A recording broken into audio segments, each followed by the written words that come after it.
Жамбыл және түркі әлемі 2019 жылдың желтоқсан айында Түркияда Бенгü баспасынан көрнекті мемлекет және қоғам қайраткері, танымал түрколог, ғалым, профессор Мырзатай Жолдасбековтың «Жамбыл Жабаев.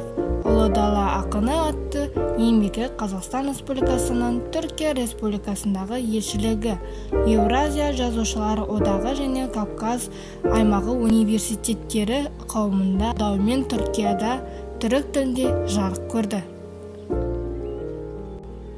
Биыл Қазақстанның тәуелсіздік алғанына 30 жыл болады. Тәуелсіздіктің 30 жылдығына орай «Бір ел, бір кітап» республикалық акциясы аясында биыл жалпы халықтық оқуға тәуелсіздігіміздің 30 жылдығына «Біз кітап» рухани-мәдени акциясы ұсынылып отыр.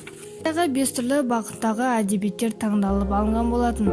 Поэзия саласы бойынша Мұқағали Мақатаевтың жинағы «Өмірдастан» болса, Тобық Жармағанбетовтың қазақ даласындағы Бесқонақ жайы туралы жазылған отамалы шығармасы, ал драматургия Мәдина Омарова Алтыкөлдерінің тұрмыс-тіршілігі, өмірлері туралы жазылған «Көмбе нанның дәмі» атты пьесасы, аударма бағыты бойынша бірнеше тақырыпша мен бөлімнен тұратын түрік жазушысы Орхан Памуктың және тағы да басқа әдеби шығармалары ұсынылып отыр.